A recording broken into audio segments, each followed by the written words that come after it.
بسم اللہ الرحمن الرحیم۔ سیرت النبی، نسب نبوی صلی اللہ علیہ وآلہ وسلم کا سلسلہ زریں۔ برے زمزم کی دریافت۔ آب زمزم اہل عرب کے نزدیک بڑا ہی متبرک اور شفا بخش پانی تھا، کیونکہ اس کا چشمہ صافی جناب جبرائیل امین علیہ السلام کے تصرف اور حضرت اسماعیل علیہ السلام کی مقدس ایڑیوں کی ضرب سے پھوٹا تھا، اس لیے محبت والے اسے محبت کے حوالے سے پیتے تھے اور اسے احترام و عقیدت کی نظر سے دیکھتے تھے۔ یہ کنواں خاص و عام کے لیے چشمہ فیض اور صحرائے بے آب و گیاں میں آب رسانی اور سرابی کا وہ ذریعہ تھا۔ لوگ اسی پر آ کر پیاس بجھاتے اور دل کی تسکین پاتے تھے۔ پھر یہاں مقیم قبیلہ بنو جرہم کو جلا وطن ہونا پڑا۔ وہ جاتے جاتے انتقامی کارروائی کے طور پر سونے کے 2 ہرن، تلواریں اور دیگر چیزیں اس کنویں میں پھینک کر اسے مکمل طور پر بند کر گئے اور نام و نشان تک مٹا گئے، تاکہ بعد والے لوگ اس سے فیض یاب نہ ہو سکیں۔ برے زمزم کو بند ہوئے صدیاں بیت چکی تھیں۔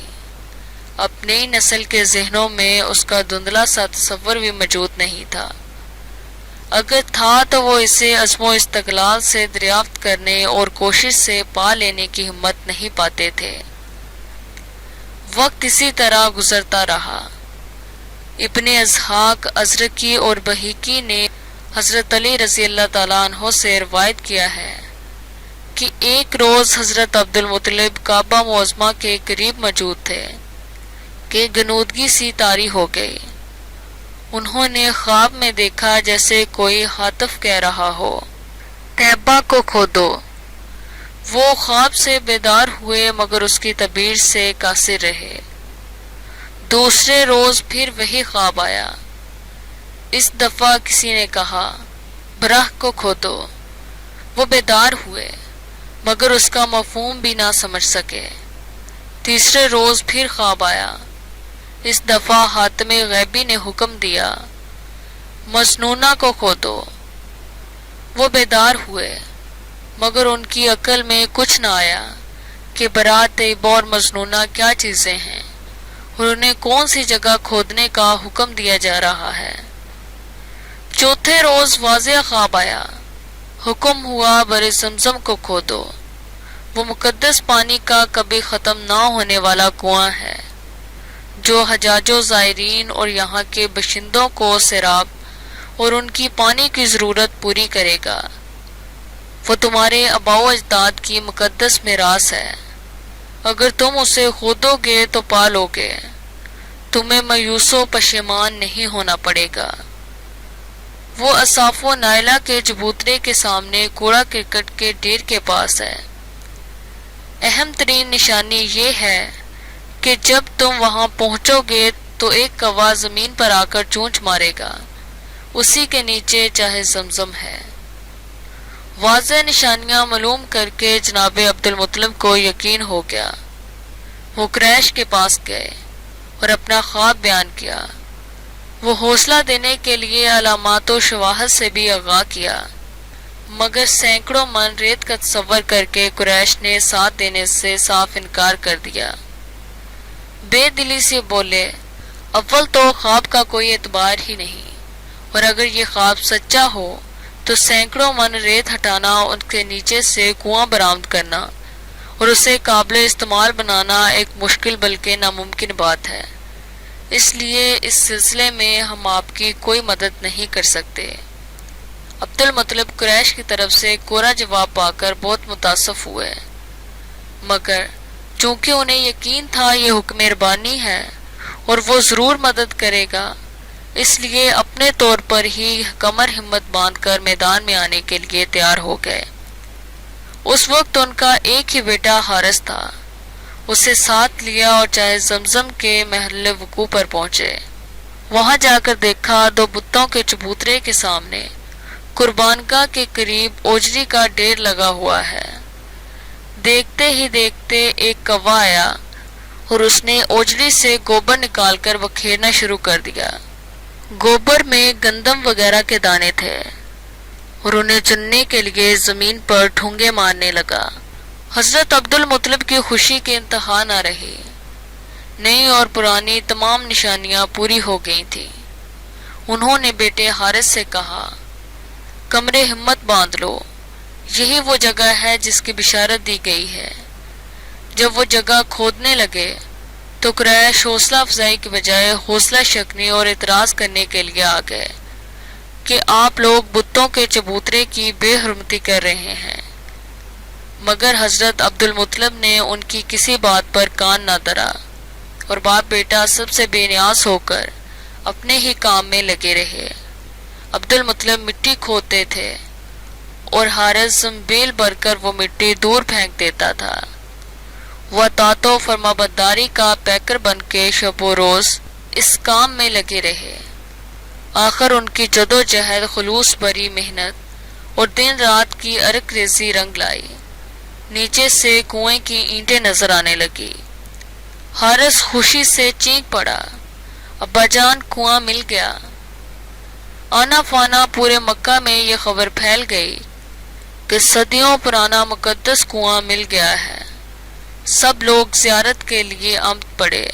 قریش چڑھ دوڑے اور بولے، اے عبد المطلب، یہ ہمارے باپ اسماعیل کا کنواں ہے، اس میں ہمارا بھی حق ہے، لہٰذا ہمیں اس میں شریک کرو۔ یہ بے جا دعویٰ سن کر حضرت عبد المطلب کو بڑا دکھ ہوا۔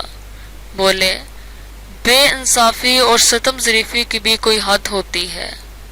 امداد و اعانت کے لیے کہا تھا تو کسی نے حامی نہیں بھری تھی۔ ایک ٹوکری تک اٹھانے کا کوئی روادار نہیں تھا۔ سب دیکھتے مذاق اڑاتے اور زیر لب مسکراتے رہے کہ اچھا ہے باپ بیٹا مر کھپ رہے ہیں، اب کنواں مل گیا ہے تو جتانے کے لیے آ گئے ہیں۔ قریش اڑ گئے، خواہ کچھ ہو ہم اس میں برابر کے شریک ہیں۔ عبد المطلب گویا ہوئے، میں اس سری ظلم و زیادتی کے خلاف صدائے احتجاج بلند کرتا ہوں۔ تم لوگ عدل و انصاف کا دامن ہاتھ سے چھوڑ رہے ہو۔ اس موقع پر حضرت عبد المطلب کے دل سے ایک درد بری آہ نکلی اور انہیں کثرت اولاد کی ضرورت محسوس ہوئی۔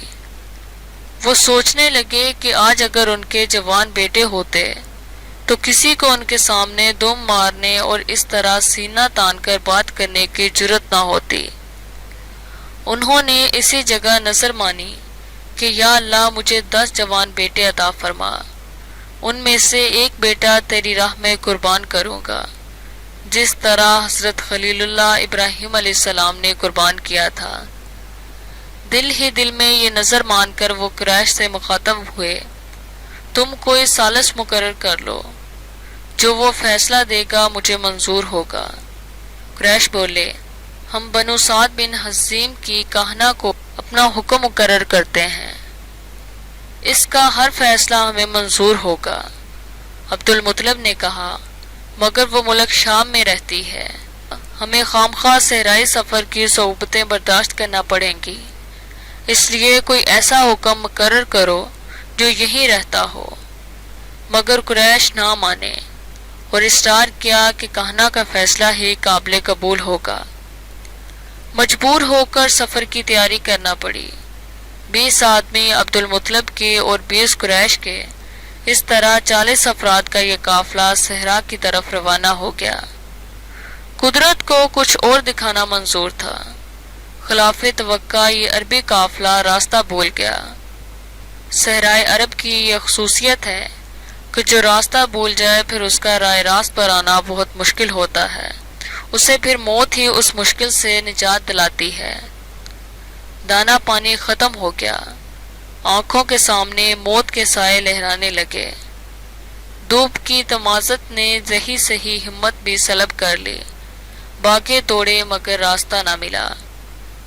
ایک شخص اکتا کر بولا، اب ادھر ادھر گھومنے، کھاک چھاننے اور سر پیٹنے سے کوئی فائدہ نہیں، سب لوگ گڑھے کھود کر اس میں لیٹ جائیں، جب کوئی مر جائے تو دوسرا اس پر مٹی ڈال دے، اس طرح کم از کم ہمیں قبریں تو میسر آ جائیں گی۔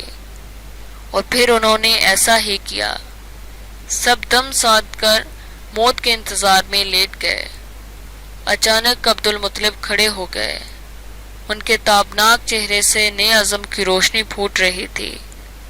بڑی جرأت و استقامت سے بولے، دوستو، اس طرح نامرادوں کی طرح جان دینا بڑی ہی بزدلی اور شرم کی بات ہے۔ جب تک جسم میں جان ہے ہمیں جدوجہد جاری رکھنی چاہیے۔ ممکن ہے پانی مل جائے اور ہم اس صحرا سے نکلنے اور جان بچانے میں کامیاب ہو جائیں۔ اس بات نے ان کے تن ناتواں میں زندگی کی لہر دوڑا دی۔ وہ اپنی قبروں سے باہر آ گئے اور عزم و ہمت کے ساتھ اثر نو پانی کی تلاش کے لیے تیار ہو گئے اور اپنی سواریوں کی طرف لپکے۔ یوں ہی حضرت عبد المطلب نے اپنی اونٹنی اٹھائی تو یہ دیکھ کر دنگ رہ گئے کہ اس کے نیچے سے پانی کا چشمہ پھوٹ رہا ہے۔ یہ بالکل انہونی بات تھی جس نے ان کی آنکھیں کھول دیں۔ انہوں نے فوراً اپنی پیاس بجھائی، چھاگلیں بھری، پھر بولے، چلو واپس چلیں، فیصلہ ہو گیا ہے، اب کہنا کے پاس جانے کی ضرورت نہیں۔ جس خدا نے اس لک و دک صحرا میں عبد المطلب کو پانی دیا ہے، اسی نے ان کو آب زمزم بھی دیا ہے۔ ہمیں کوئی حق نہیں کہ اس معاملہ میں مداخلت کریں۔ اب یہ کنواں بھی یہی کھودیں گے۔ حضرت عبد المطلب نے واپس آ کر خدائی کا کام تیزی سے شروع کر دیا۔